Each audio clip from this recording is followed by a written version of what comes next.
आयुष और पीयूष दो फ्रेंड्स होते हैं। वो एक चैलेंज लेते हैं जिसके अंदर 4 महीने में उन्हें 5 kg रिड्यूस करना है। नॉट ओनली दिस, उन्हें अपनी बॉडी भी टोन करनी है and also muscle mass increase करना है। इसके लिए Ayush 2.5 hours 7 days a week gym जाता है और Piyush 1.5 hours 4 days a week gym जाता है। बट यू नो व्हाट, कौन अपना गोल अचीव कर पाता है? दैट्स पीयूष। बट ऐसा क्यों? पीयूष कम टाइम के लिए और कम एफर्ट्स डाल रहा था, फिर भी वो अपना गोल जल्दी क्यों अचीव कर पाया? And the answer is simple, क्योंकि इस पूरे प्रोसेस में उसने एक चीज का ध्यान रखा, वो थी राइट टेक्निक। जहां आयुष अपने एफर्ट्स को सिर्फ डाले जा रहा था without looking at the results, Piyush was very consistent and he new कि कहां पर उसको अपने एफर्ट्स डालने थे और वो राइट टेक्निक को यूज कर रहा था। अब ये एग्जांपल मैंने आपको क्यों दिया? And the answer is simple, because जिस तरह से जिमिंग के अंदर वो अपना एक रिजल्ट लाना चाहते थे, उसी तरह से हम पढ़ाई कर भी एक गोल अचीव करना चाहते हैं। तो ये गोल सिर्फ स्टडी करना नहीं होता, ये गोल होता है जो भी आपने नई चीज पढ़ी है उसे अंडरस्टैंड करना, उसे कॉम्प्रिहेंड कर पाना एंड ऑल्सो एग्जाम टाइम में उसे रिट्रीव कर पाना। मतलब जो आपका पढ़ाई का प्रोसेस है वो इस तरह से होना चाहिए कि आपकी ये तीनों चीजें फुलफिल हो। But right in the starting of the session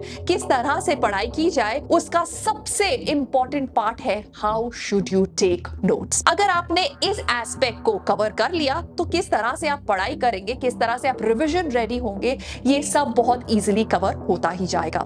hello friends and welcome to a best life. This video is about how to take notes. Now किस तरह से आप इंफॉर्मेशन को इनसाइड डालते हैं इज वेरी इंपॉर्टेंट। क्लास के अंदर अगर आप ये सबसे बड़ी गलती कर रहे हैं कि जब टीचर आपको कुछ बता रही हैं तो आप वर्ड बाय वर्ड उसे कॉपी कर रहे हैं, तो आप एक अपॉर्चुनिटी वेस्ट कर रहे हैं ऑफ अंडरस्टैंडिंग। अगर मैं इसे कॉग्निटिव लोड थ्योरी के वर्ड्स में समझाऊं तो हमारे ब्रेन को अगर आप समझे एक बैटरी की तरह जिसके अंदर 100% चार्जिंग है, अब उस 100% चार्जिंग के अंदर 50% ऑफ चार्जिंग जा रही है टीचर की बात को लिसन करने में, 50% ऑफ रिमेनिंग चार्जिंग जा रही है उसे लिखने में, और अंडरस्टैंडिंग के लिए 0% बैटरी बच जाती है। ऑन द अदर हैंड, अगर इस टाइम पे आप टीचर की बात को सुनकर समझकर और अब लिखेंगे तो अब आप उस 45 मिनट्स ऑफ स्टडिंग के बाद यू वुड नो एग्जैक्टली कि आपने क्लास में क्या पढ़ा है। बट इस प्रोसेस के अंदर क्या हम इंपॉर्टेंट टर्म्स को लिखना भूल तो नहीं जाएंगे? ये सब एंड बहुत सारी और इंपॉर्टेंट चीजें, नंबर 1 की किस तरह से नोट्स बनाए जाए, नंबर 2 लेक्चर नोट्स और होम नोट्स के अंदर क्या फर्क होता है, नंबर 3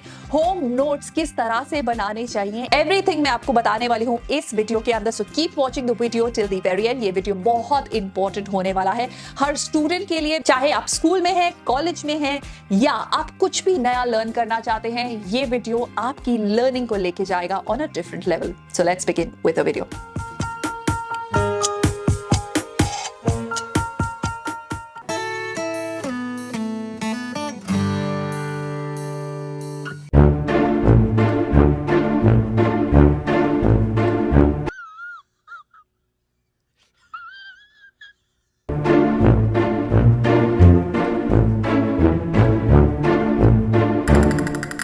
कौन है ये लोग?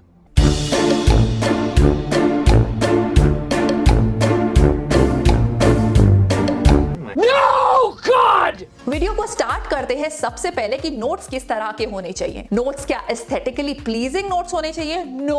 अगर आप अपना सारा टाइम स्पेंड कर रहे हैं नोट्स की ब्यूटिफिकेशन के अंदर and at the end of those 1.5 और 2 hours आपको ये भी नहीं पता कि उसके अंदर बताया क्या गया है, then the entire purpose is defeated. 5 things जो आपको ध्यान रखनी चाहिए in the process of making notes. And what are these 5 things? Number 1, जब आप इन नोट्स को देखें तो आपको वो विद इन अ ग्लैंस पता चल जाए कि इसके पीछे का थॉट प्रोसेस क्या था। नंबर 2, ये नोट्स इस तरह से होने चाहिए कि आप इसे इजीली रीड कर पाए and connection between the different terms आराम से निकाल पाए। नंबर 3, ये नोट्स कंसाइज होने चाहिए, इसके अंदर ज्यादा एफर्ट्स थिंकिंग में जाना चाहिए as compare to writing. Number 4, ये आपके नोट्स रिवीजन रेडी होने चाहिए, मतलब कि रिवीजन के टाइम पे ये नहीं होना चाहिए कि अभी आज आपने नोट्स बनाए हैं, आप सेकंड टाइम नोट्स बनाएंगे, जब आप सेकंड टाइम पढ़ेंगे आप थर्ड टाइम रिवीजन करेंगे तो आप थर्ड टाइम फिर नोट्स बनाएंगे, that is wastage of time. ये आपके नोट्स एग्जॉस्टिव होने चाहिए। चाहिए। एग्जॉस्टिव का मतलब है कि डिफरेंट सोर्सेस से आपने चीजों को लिया, आपने उसे कॉम्प्रिहेंड किया अपने वर्ड्स के अंदर एंड नोट्स तैयार करें। सो इस तरह से होने चाहिए आपके नोट्स। अब नोट्स दो तरह के होते हैं, पहले होते हैं वो जो लेक्चर के दौरान लिए जाते हैं और दूसरे होते हैं वो जो घर आकर आप तसल्ली से वो नोट्स बनाते हैं। सबसे पहले हम बात करते हैं कि लेक्चर नोट्स जब आप ले रहे हैं, मतलब टीचर आपको कुछ बता रही है, उस टाइम पे नोट्स कैसे लेने चाहिए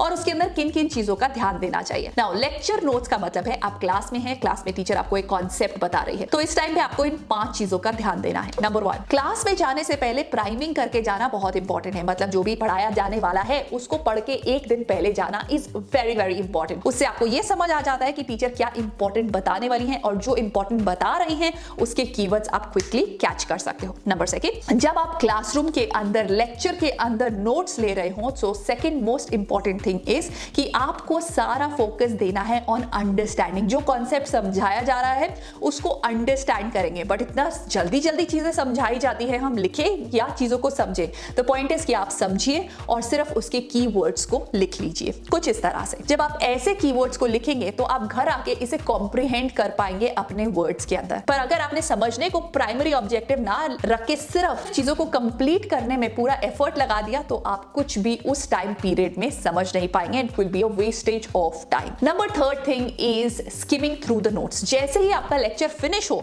आपका सबसे पहला काम होना चाहिए सारे नोट्स को स्किम थ्रू करना, सारे नोट्स को देखना कि उसके अंदर कुछ भी ऐसा पॉइंटर तो नहीं है जो मिस हो गया। उसके लिए आप अपने फ्रेंड से उनके नोट्स ले सकते हैं और टैली कर सकते हैं। Then the next and the most important point is asking questions. अगर आप टीचर से direct question in the lecture नहीं पूछ पाए हैं, then you need to ask और फ्रेम क्वेश्चंस जो आपके माइंड में है उस टॉपिक से रिलेटेड जब टीचर आपको पढ़ा रही थी। नाउ इन क्वेश्चन के आंसर्स या तो आप अपनी टीचर से ले सकते हैं या आप घर आकर इन क्वेश्चंस के आंसर्स अपने आप ढूंढ सकते हैं टेक्स्ट बुक्स और डिफरेंट सोर्सेस से, राइट। ये तो हुए लेक्चर नोट्स जो हम क्लास में लेते हैं। अब हम बात करेंगे home notes. Now home notes का मतलब है ऐसे नोट्स जिस पे हमने बहुत एफर्ट्स करके और फिर उन्हें तैयार किया। नाउ इन एफर्ट्स का मतलब है कि आप डिफरेंट सोर्सेस पे गए, जैसे कि आपने खान अकेडमी की वीडियो देखी, आपने बुक अपनी टेक्स्ट बुक देखी, आपने अपने लेक्चर नोट्स देखे, आपने अपनी अंडरस्टैंडिंग के हिसाब से इन सब डॉट्स को कनेक्ट किया और अपने नोट्स को तैयार किया। अब नोट्स को तैयार करने के लिए सबसे इंपॉर्टेंट टूल जो मैं आज आपको देने वाली हूं इज माइंड मैप। आप बोलोगे माइंड मैप तो एक बहुत ही normal way of making note है, बट नो, हम जनरली माइंड मैप बनाते टाइम इस टेक्निक को भूल जाते हैं कि किस तरह से माइंड मैप बनाते हैं और उसके अंदर ये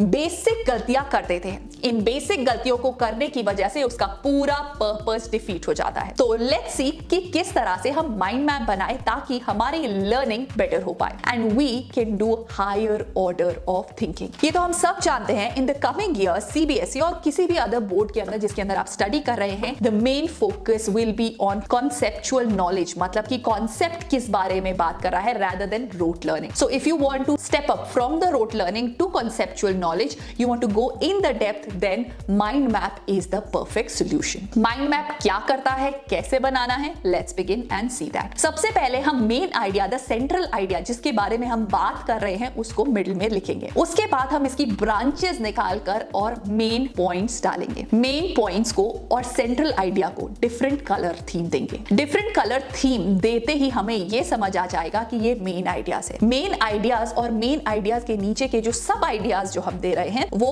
अलग कलर में होंगे। नाउ कलर अलग करते टाइम आपको एक और चीज का ध्यान देना है कि अगर आप इसको किसी पिक्चर की फॉर्म में एक्सप्रेस कर सकते हैं, so nothing like it. Pictures हमारा माइंड बहुत जल्दी ग्रास्प करता है। Make it in a form जिसे आप ज्यादा लंबे टाइम तक याद रख सके। आफ्टर दैट अगर हमारे पास कुछ और माइन्यूटेस्ट डिटेल्स हैं जो आप इसके अंदर ऐड करना चाहते हैं, From the subtopic we will go into the tabular form and वहां पर जाके हम ये minutest detail एक टॉपिक के बारे में ऐड करेंगे। तो हमारा जो माइंड मैप है वो कुछ इस तरह से दिखेगा rather than this type। Now mind map के ऊपर जब आप काम कर रहे होंगे तो इसके अंदर बहुत सारी प्रोसेसिंग जाएगी, इसके अंदर बहुत सारा थिंकिंग जाएगा, बहुत सारी रिसर्च जाएगी। ये करने के बाद अगर आप 2-2.5 घंटे के बाद भी एक माइंड मैप एक चैप्टर का बना पाते हैं तो you are on the right track. The point is mind map बनाने का एडवांटेज क्या है? माइंड मैप बनाने से आप एक टॉपिक को दूसरे टॉपिक से कंपेयर कर पाते हो, आप एक टॉपिक का रिलेशन विद अनदर टॉपिक कर पाते हो। अकॉर्डिंग टू रिसर्च, जब आप किसी भी दो या दो से ज्यादा टॉपिक्स का कनेक्शन आपस में एस्टैब्लिश करके उसे लर्न करते हो तो आपका माइंड उसे लंबे टाइम तक याद रखता है, because it has the capability to enter into your mind and stay in your long term memory. तो ये तो हुआ हमारा माइंड मैप। अब माइंड मैप के बाद एक और बहुत इंपॉर्टेंट टूल है जिसे मैं आपके साथ डिस्कस करना चाहती हूँ, and that is framing questions. अगर आप अपने नोट्स इस तरह से बनाएं जिसके अंदर आपने एक चैप्टर को फिनिश करना है, चैप्टर को फिनिश करने के लिए आपने उसे उसके टॉपिक को पढ़ा, टॉपिक के अंदर आपने टॉपिक को पढ़ते ही उसकी समरी को लिखने की जगह उससे रिलेटेड जितने क्वेश्चंस आपके माइंड में आते हैं उनको आपने लिख दिया, एंड उन क्वेश्चंस के आगे आपने लिखा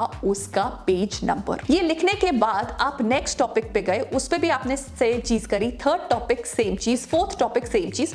इस तरह से पूरे चैप्टर के अंदर जितने क्वेश्चंस आपके माइंड में फ्रेम होते हैं वो आपने फ्रेम किए और लिख लिए। Now you are making your notes revision ready. So अब आपको रिविजन करने के लिए अगर एक्टिव रिकॉल करना है तो आप इन क्वेश्चंस का आंसर दे दीजिए। नंबर 1, जहां पे इन क्वेश्चंस का आंसर आप नहीं दे पा रहे हैं, go to your mind map, visit your mind maps और उन माइंड मैप को अच्छे से समझिए, पढ़िए, and once you are done अब आप एग्जाम रेडी हैं, क्योंकि आपकी कॉन्सेप्चुअल नॉलेज डीप हो चुकी है, आपके माइंड के अंदर जितने क्वेश्चंस हैं उनका आंसर मिल चुका है। So you are feeling more confident, क्योंकि आपने क्वेश्चंस का आंसर देने के टाइम पे you followed the 3 step procedure, and that is number 1, जब हम कोई भी नया टेक्स्ट पढ़ते हैं तो ए हम उसे रीड करते हैं, बी हम उसे कॉम्प्रिहेंड करते हैं, जो भी हमने पढ़ा है क्या हम उसे समझ पाए हैं, और उस समझ को चेक करने के लिए हम एक रिट्रीवल प्रोसेस करते हैं, मतलब कि एक टेस्ट करके देखते हैं। तो इस प्रोसेस के थ्रू जब आपने नोट्स बनाए हैं तो सबसे पहले आपने माइंड मैप बनाया,